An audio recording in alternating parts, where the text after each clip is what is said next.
en 2 Timoteo capítulo 1, vamos a leer ahí un versículo que dice, 2 Timoteo capítulo 1, el apóstol Pablo,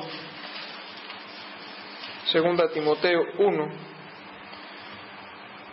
versículo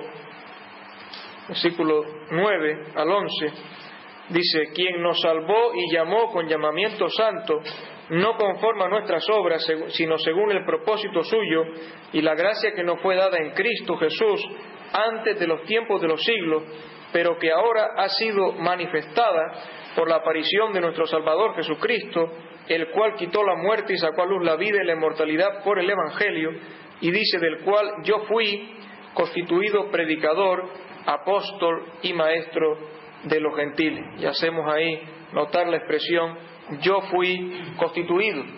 Efesios capítulo 1 y versículo 11, otro texto que quisiera que leyéramos, Efesios 1:11, donde dice, Efesios 1:1, donde dice: Pablo, apóstol de Jesucristo, por la voluntad de Dios, a los santos y fieles en Cristo Jesús que están en Éfeso. En 2 Timoteo leímos, fui constituido, aquí leemos, apóstol de Jesucristo por la voluntad de Dios. Efesios 4:11 dice: y Él mismo, el Señor Jesucristo, constituyó a unos apóstoles, a otros profetas, a otros evangelistas, a otros pastores y maestros. Y Él mismo constituyó. Gálatas 1, versículo 1. Gálatas 1, versículo 1.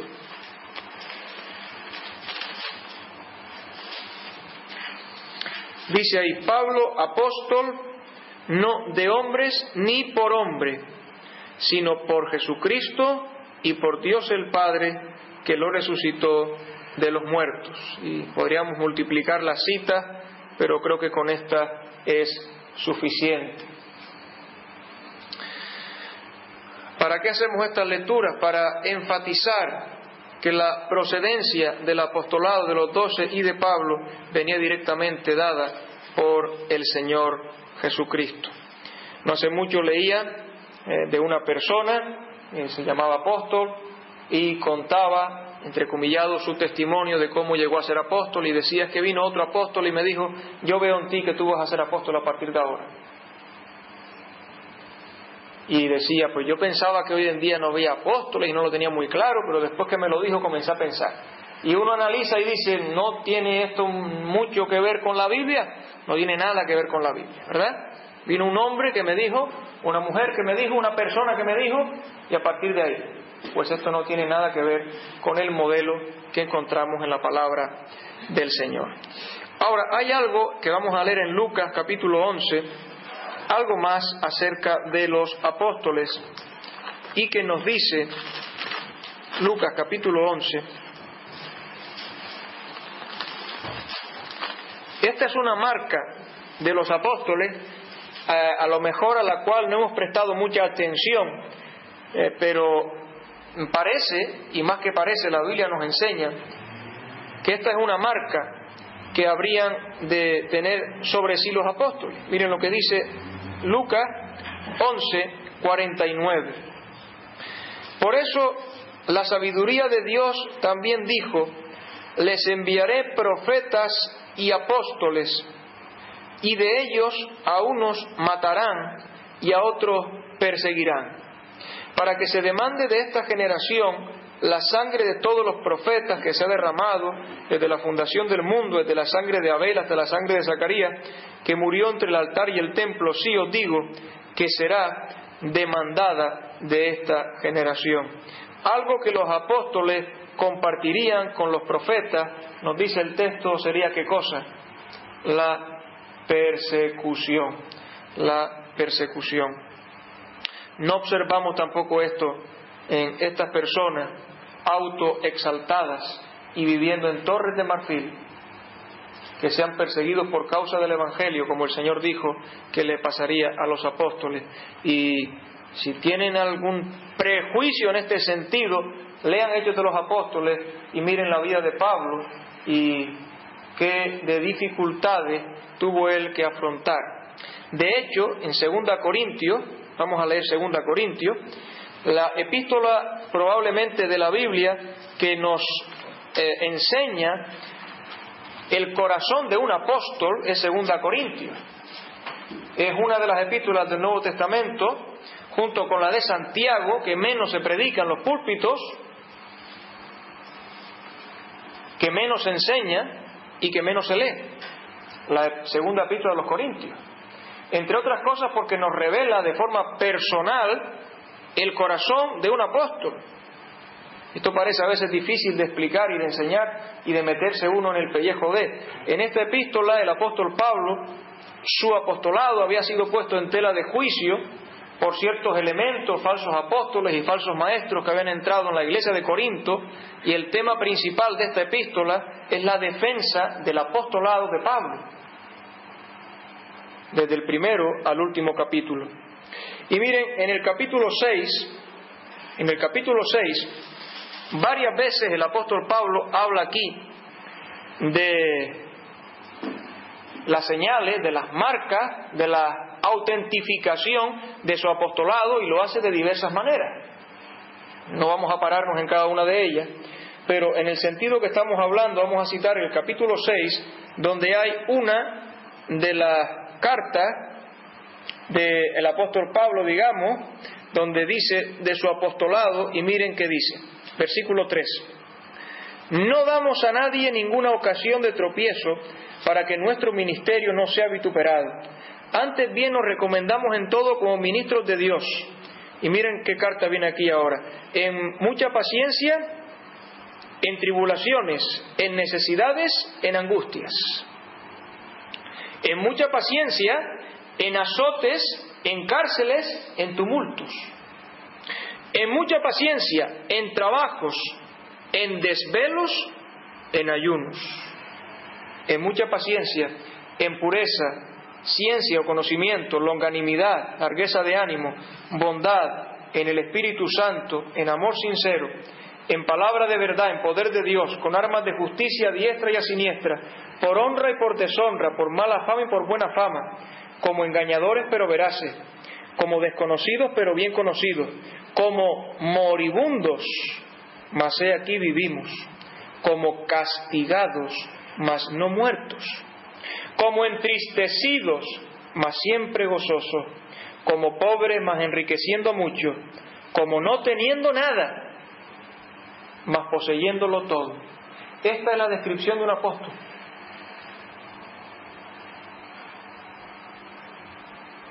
Y posiblemente no coincida con esto que estamos diciendo que hoy se observa por ahí. Y luego finaliza hablando el apóstol Pablo de que su corazón estaba abierto hacia los corintios, de que su corazón era grande para que cupieran en él todos y cada uno de aquellos creyentes, incluso los que le hubieran ofendido, dejándose llevar por los falsos maestros. Hay algo más de los apóstoles que quiero resaltar en el capítulo 10 de Mateo y el versículo 37. Mateo 10 y versículo 37. Esto es algo que ellos escucharon decir de boca del Señor Jesús. Mateo 10, 37. El que ama a padre o madre más que a mí no es digno de mí. El que ama a hijo o hija más que a mí no es digno de mí. Y el que no toma su cruz y sigue en pos de mí no es digno de mí. El que haya su vida la perderá. Y el que pierde su vida por causa de mí la hallará. Pasamos al capítulo 19 y versículo 27. Mateo 19 y versículo 27. Entonces respondiendo Pedro le dijo: he aquí, nosotros lo hemos dejado todo y te hemos seguido. ¿Qué pues tendremos? Y hacemos notar aquí que en verdad hubo una profesión sincera en estos hombres. Estuvieron dispuestos no a asumir una posición de privilegio para ganar con ella en esta vida, sino fueron hombres que estuvieron dispuestos a dejarlo todo por el Señor, a vivir por fe, a renunciar a su sustento y a confiar solo en la provisión de parte del Señor. Permítanme decir que esto tampoco encaja con lo que se ve por ahí fuera, en ningún sentido. Lo hemos dejado todo. No nos hemos apropiado de todo, ni de todos, que algunos hacen por ahí. Lo hemos dejado todo y te hemos seguido.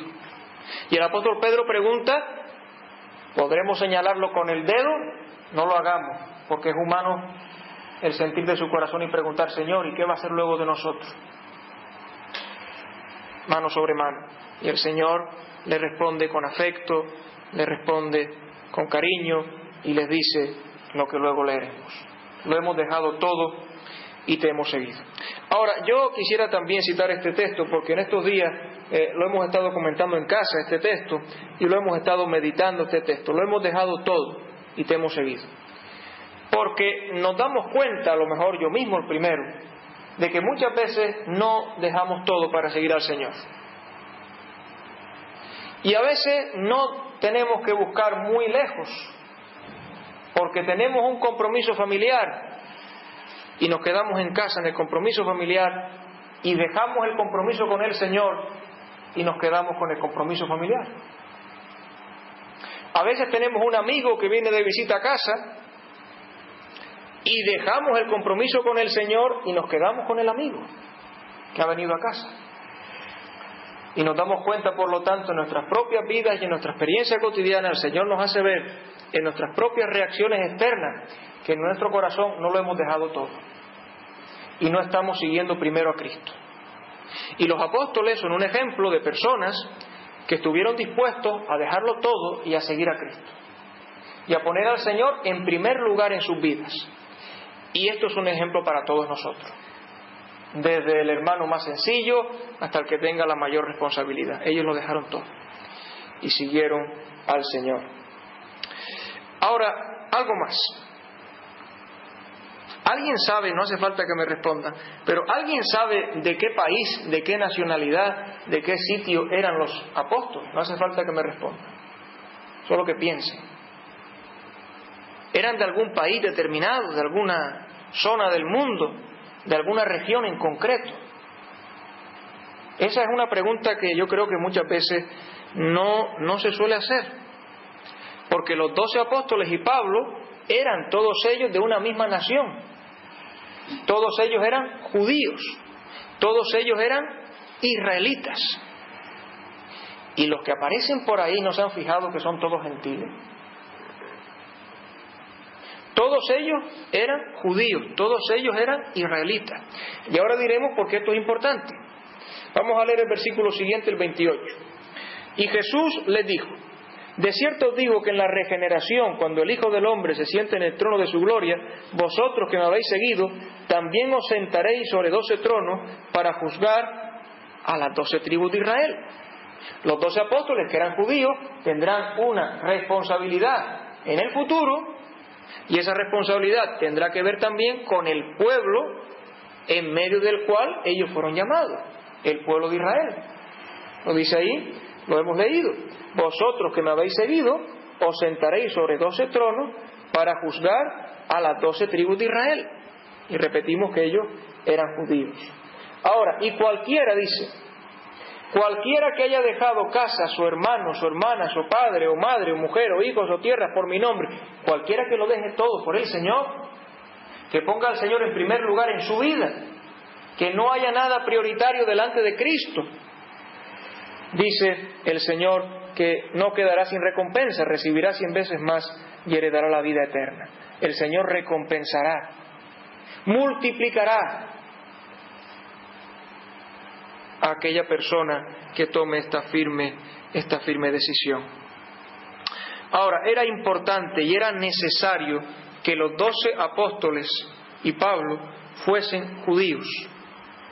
era importante y era necesario. Hay en el Nuevo Testamento, en el libro de los Hechos que vamos a buscar ahora, hay 4 momentos, hay 4 episodios, hay 4 situaciones en las cuales estuvieron presentes los apóstoles, 4 circunstancias a las cuales nosotros hemos de prestar mucha atención. Vamos a leer en Hechos capítulo 2, en primer lugar, y estamos pensando en el día de Pentecostés. Hechos capítulo 2.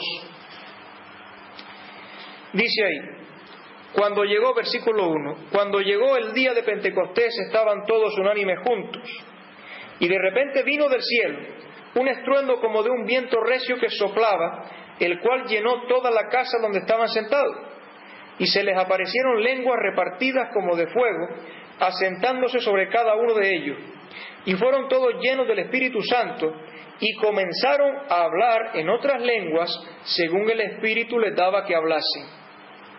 Moraban entonces en Jerusalén judíos, noten eso, judíos, varones piadosos de todas las naciones bajo el cielo. Y hecho este estruendo, se juntó la multitud, y estaban confusos, porque cada uno les oía hablar en su propia lengua. Y estaban atónitos y maravillados, diciendo, mirad, ¿no son galileos todos estos que hablan? ¿Cómo pues les oímos nosotros hablar cada uno en nuestra lengua en la que hemos nacido? Partos, medos, elamitas, y los que habitamos en Mesopotamia, en Judea, en Capadocia, en el Ponto y en Asia, en Frigia y Panfilia, en Egipto y las regiones de África más allá de Cirene, y romanos aquí residentes, tanto judíos como prosélitos, cretenses y árabes, les oímos hablar en nuestras lenguas las maravillas de Dios. Y estaban todos atónitos y perplejos, diciéndose unos a otros, ¿qué quiere decir esto? Mas otros burlándose decían, están llenos de mosto. ¿Qué es lo que sucede aquí en este capítulo que hemos leído una parte? Pues este es el día de Pentecostés en el cual desciende el Espíritu Santo. Y hay una serie de circunstancias, aquel día especiales, una serie de circunstancias irrepetibles. Ahora, notamos que este día, el día de Pentecostés, que estaban los creyentes juntos y estaban allí los apóstoles, como veremos ahora a continuación, cuando desciende sobre ellos el Espíritu Santo, cuando son bautizados en el Espíritu Santo, notamos cómo comenzaron, dice, a hablar en otras lenguas según el Espíritu les daba que hablase. Ahora bien, con motivo de la fiesta de Pentecostés, venían a Jerusalén de muchos lugares del mundo, de muchas nacionalidades, judíos que estaban fuera de su patria y prosélitos. ¿Qué quiere decir prosélitos? Personas de otras naciones que se habían convertido al judaísmo, que habían adoptado la religión judía. Y aquí tenemos una larga lista, en el versículo 9, 10 y 11, de muchos sitios, y todos ellos eran judíos que vivían fuera y prosélitos que habían venido en ese tiempo a Jerusalén. Y que en ese día especial dice que escucharon en esas diversas lenguas, en esos diversos dialectos, escucharon hablar a estas personas, a estos creyentes, porque el Señor les dio la facultad de comunicarse comprensiblemente a aquellas personas que se quedaron grandemente sorprendidos. Miren el versículo 14. Entonces Pedro, poniéndose en pie con los 11, Pedro y 11 hacen 12, ¿verdad? Los 12. Alzó la voz y les habló diciendo, varones judíos y todos los que habitáis en Jerusalén, esto sea notorio y oíd mis palabras. Este es un mensaje dirigido a los judíos y a las personas de religión judía. El día de Pentecostés es el día en el que viene el Espíritu Santo sobre la iglesia, y los creyentes sobre los que viene el Espíritu Santo eran judíos, y las personas que se van a convertir aquí, versículo 40, y con otras muchas palabras testificaba y les exhortaba diciendo, sed salvos de esta perversa generación. Así que los que recibieron su palabra fueron bautizados y se añadieron aquel día como 3,000 personas. Esas 3,000 personas eran judíos o anteriormente de religión judía. De tal manera que en este primer momento de la iglesia, en este momento inicial de la iglesia, solamente en la iglesia había personas de nacionalidad judía o que anteriormente habían abrazado la religión judía. Es lo primero que tenemos que decir. Y evidentemente en Hechos 1, versículo 8, el Señor antes de ascender había dicho a los apóstoles: pero recibiréis poder cuando haya venido sobre vosotros el Espíritu Santo, y me seréis testigos en Jerusalén, en toda Judea, en Samaria y hasta lo último de la tierra. Y en algunos de los evangelios leemos: id y predicar el evangelio a toda criatura, o a todas las naciones, a todas las gentes. Sin embargo, persistía entre los creyentes aquella idea que los judíos, y todos eran judíos, habían abrazado por mucho tiempo, de que la salvación solamente tenía que ver con ese pueblo. Y aunque el Señor les había dicho que habían de serle testigos en Jerusalén, en Judea, en Samaria y hasta lo último de la tierra, lo último que se les pasaba a ellos por la cabeza, si me permiten la expresión, es que en la iglesia del Señor, y con los mismos privilegios y sobre la misma confesión de fe, pudieran entrar personas que no fueran judías. Ahora, en Hechos capítulo 8 hay un segundo momento que quisiera destacar con ustedes. Aquí se habla de lo que había de suceder con los samaritanos. Los judíos y los samaritanos, como es bien conocido, no se trataban entre sí. Los judíos y los samaritanos no tenían ningún tipo de relación entre ellos. Existía una fuerte enemistad, una relación totalmente rota entre unos y los otros. Conocemos el momento en el cual Jesús pasa por Samaria y charla con la mujer samaritana, y cómo esto extraña profundamente a sus discípulos. Los samaritanos eran una comunidad mezclada racialmente entre judíos y gentiles. Los samaritanos además habían construido su propio canon de la Biblia y habían cogido el Pentateuco y habían excluido el resto de libros de la Biblia. Habían variado, habían cambiado instrucciones sobre cómo adorar a Dios y no reconocían Jerusalén ni el templo de Jerusalén como el lugar de adoración a Dios. Ellos decían que en el monte Gerizim era el lugar santo. Incluso llegaron a levantar un templo que en su día fue demolido y que ellos luego volvían a las ruinas y a ese monte cuando aún no tenían ese templo. También de eso se habla en la conversación entre Jesús y la mujer samaritana.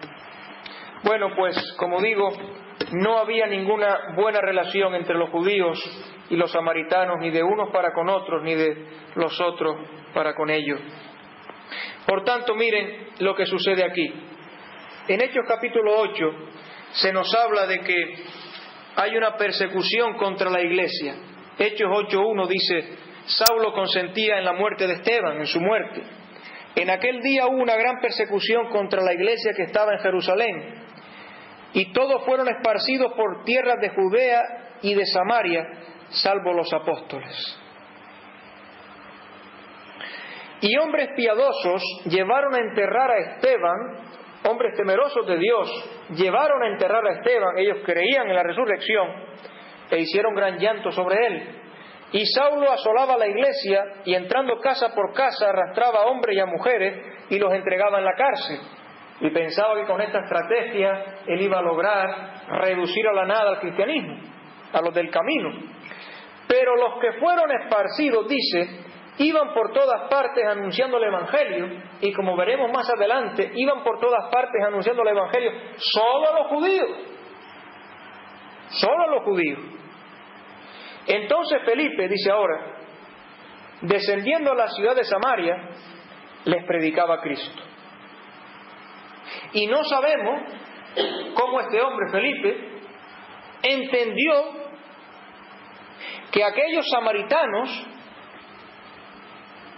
debían escuchar el Evangelio y podían creer el Evangelio. Pero dice que Felipe, al llegar a la ciudad de Samaria, les predicaba a Cristo. Algunos hermanos dicen que la iglesia tenía que haberse extendido desde el principio. Algunos dicen que la iglesia tenía que haber tenido visión misionera desde el principio. Cierto es que no lo entendieron y que fue necesaria la persecución para esparcirlo, y que una vez esparcidos por necesidad comenzaron a predicar allí donde estaban. Lo cierto es que este peligro de acomodarnos, de arroparnos, de nos queremos mucho, y está bien que nos queramos mucho,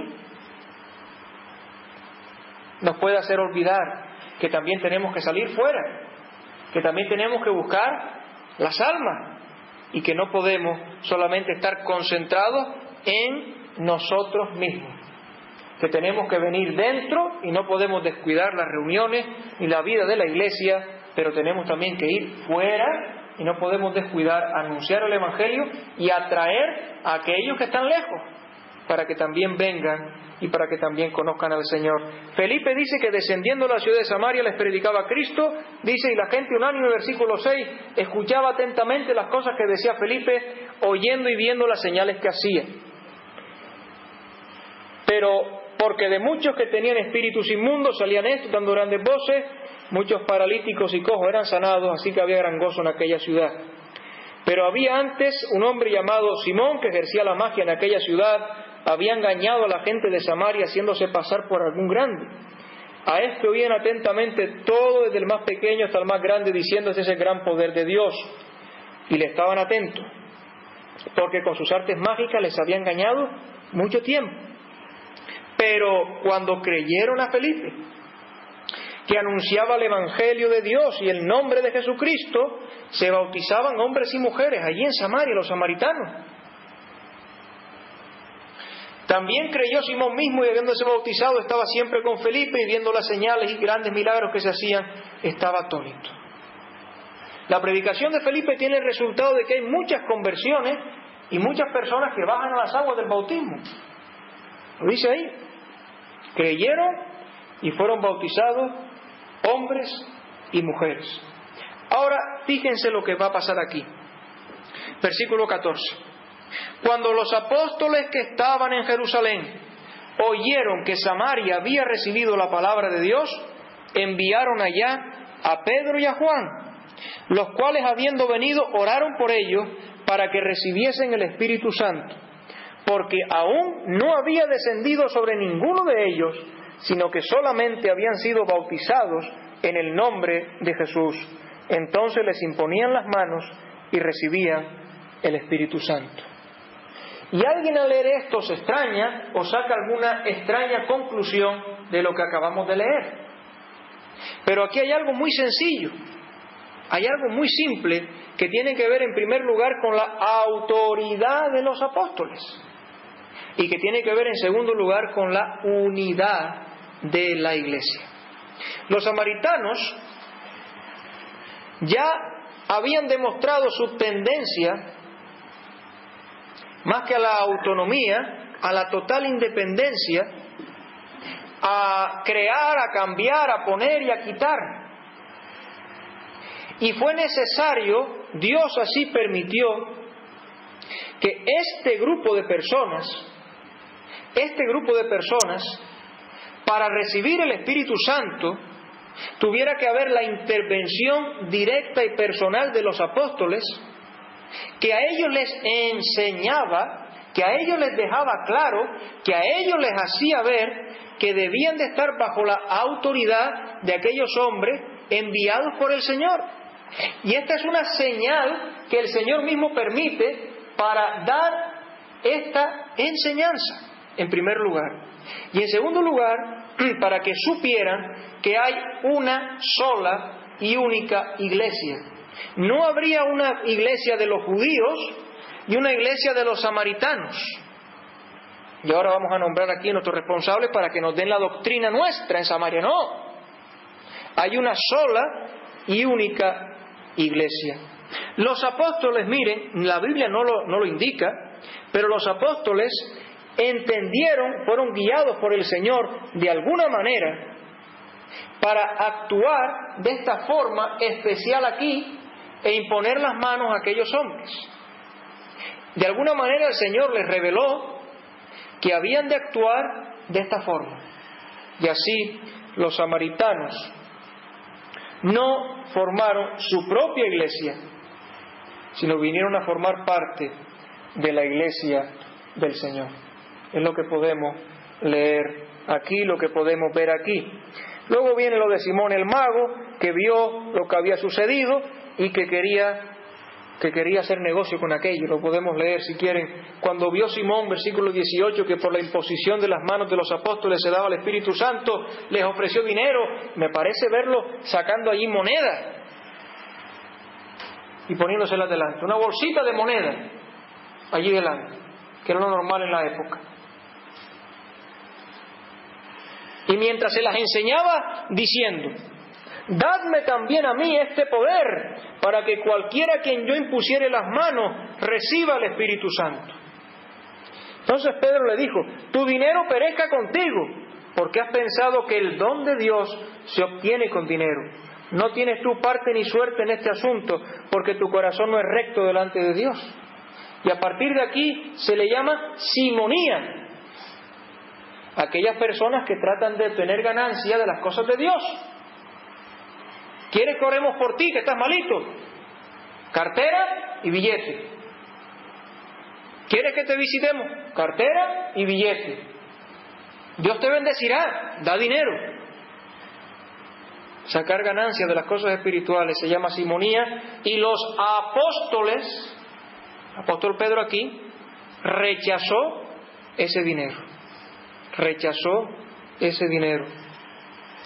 Y además le dijo: tú no tienes ni parte ni suerte en esto. Las cosas de Dios, estás demostrando que nada tú tienes que ver. Arrepiéntete pues de esta tu maldad y ruega a Dios si quizá te sea perdonado el pensamiento de tu corazón, porque en hiel de amargura y en prisión de maldad veo que estás. Y la reacción de este hombre fue decir: respondiendo entonces Simón, dijo: rogad vosotros por mí al Señor, para que nada de esto que habéis dicho venga sobre mí. No tuvo ningún arrepentimiento. Lo único que dijo fue: bueno, oren ustedes para que esas cosas tan malas que me han dicho no me sobrevengan. No fue el capaz de decir: me doy cuenta de que he hecho mal, le pido perdón a Dios, cambio, rectifico. Si la tradición es correcta, la tradición de los padres de la iglesia, así llamado, este hombre continuó haciendo mucho daño a los creyentes, este tal Simón el mago, cosa muy desagradable. Dice: y ellos, habiendo testificado y hablado la palabra del Señor, se volvieron a Jerusalén, y en muchas poblaciones de los samaritanos anunciaron el Evangelio. Entonces la iglesia del Señor en este momento está compuesta por judíos y por samaritanos, ¿verdad? Y vemos cómo los samaritanos reciben el Espíritu Santo estando presentes y con la intervención de los apóstoles. Pasamos ahora a un pasaje siguiente. Antes voy a señalar algo que dice el hermano Horacio Alonso, y me parece del máximo interés. Dice así: la presencia de los apóstoles en Samaria tuvo la finalidad de subrayar la autoridad apostólica y la unidad de la Iglesia. El Espíritu Santo no permitió que la asamblea de Samaria pudiera crearse alejada o ajena a la autoridad apostólica. La salvación viene de los judíos, dice Juan 4:22. Y aquí se expresa otra vez que Dios utiliza las credenciales, esto es, la fe en Cristo Salvador, que ha dado a los apóstoles. El Espíritu Santo no ha permitido ni aprobado una iglesia cismática, una iglesia dividida. La antigua separación entre judíos y samaritanos no se transfirió a la iglesia. Todas las paredes que dividen a los hombres han sido derribadas. Los samaritanos eran un grupo antagónico de los judíos, pero ellos tuvieron que admitir en la iglesia la autoridad apostólica. ¿Y por qué es importante establecer este punto?, pregunta este hermano. Porque la autoridad apostólica sigue siendo necesaria hoy. Algunos precisamente dicen ahora: Dios me dijo tal cosa, tuve un sueño. Eso me lo han dicho a mí, tuve un sueño, y me han contado el sueño, y no coincide con lo que la Biblia dice. Y esa persona, alguna estoy pensando, no está allá ni en los caminos del Señor. Tuve un sueño, empezó así y ahora está por ahí en el mundo. Lo que de ninguna manera se puede afirmar con la Biblia. Así se desconoce la autoridad apostólica, lo que los apóstoles enseñaron. Miren el siguiente caso que vamos nosotros a leer a continuación. Seguimos en el libro de los Hechos y miramos lo siguiente. El capítulo 10 de los Hechos de los Apóstoles. Capítulo 10, capítulo 11, habría que leerlos en casa. Yo les recomiendo que los lean con detenimiento, los dos capítulos, 10 y 11. Y dice el capítulo 10 que había en Cesarea un hombre llamado Cornelio, centurión de la compañía llamada La Italiana, piadoso y temeroso de Dios con toda su casa, y que hacía muchas limonas al pueblo y oraba a Dios siempre. Diríamos que este era un hombre religioso. Vio claramente en una visión, como a la hora 9 del día, que un ángel de Dios entraba donde él estaba y le decía: Cornelio. Él, mirándole fijamente y atemorizado, dijo: ¿qué es, Señor? Y le dijo: tus oraciones y tus limonas han subido para memoria delante de Dios, no para salvación delante de Dios. Envía pues ahora hombres a Jope y haz venir a Simón, el que tiene por sobrenombre Pedro. Este posa en casa de un cierto Simón curtidor, que tiene su casa junto al mar. Él te dirá lo que es necesario que hagas. Él te dirá lo que es necesario que hagas para que puedas ser salvo. De hecho, cuando Pedro llega, Cornelio ha reunido a sus amigos, a su familia, a todos los que a él apreciaban, y le dice a Pedro: ahora pues estamos aquí en la presencia de Dios para oír todo lo que Dios te ha mandado. Este hombre que necesitaba conocer a Cristo, y que este hombre, este Cornelio, era un gentil. Miren, los judíos llamaban perros a los gentiles. La oración que solían repetir muchos de los judíos habitualmente, a diario, una de las cosas por las cuales daban gracias a Dios todos los días: Señor, te doy gracias porque no soy un gentil. Los judíos no podían tener peor imagen, peor idea de los gentiles. Dios llamó a Abraham, Dios llamó a Moisés, Dios ha ido tratando con el pueblo de Israel, y el Señor redimirá a su pueblo de sus pecados. Y el único pueblo de Dios que hay en el mundo somos nosotros. Somos el pueblo elegido, y los demás quedan fuera. Los demás son perros, son gentiles, nada con ellos. Pues miren, este hombre Cornelio, Dios le envía un ángel para que Cornelio mande a llamar a Pedro. ¿Y quién es Pedro? El apóstol Pedro. Y nos puede sorprender esto un poco, ¿verdad? Pero a mí lo más que me sorprende es que Dios tiene que hacer lo mismo con el propio Pedro. Si leemos el pasaje, que luego en casa ustedes lo leerán, el Señor le muestra una visión a Pedro, y no se la muestra una, se la muestra 2, y se la muestra 3 veces, y Pedro no entiende aquello. Porque en la visión él ve comidas, unos animales, que le dice mata y come, y eran animales inmundos bajo la ley ceremonial mosaica. Y Pedro dice que ninguna cosa común o inmunda él había comido jamás, y por eso le dice: Señor, no. Y el Señor le dice: lo que yo he limpiado, tú no lo llames común, no lo llames inmundo.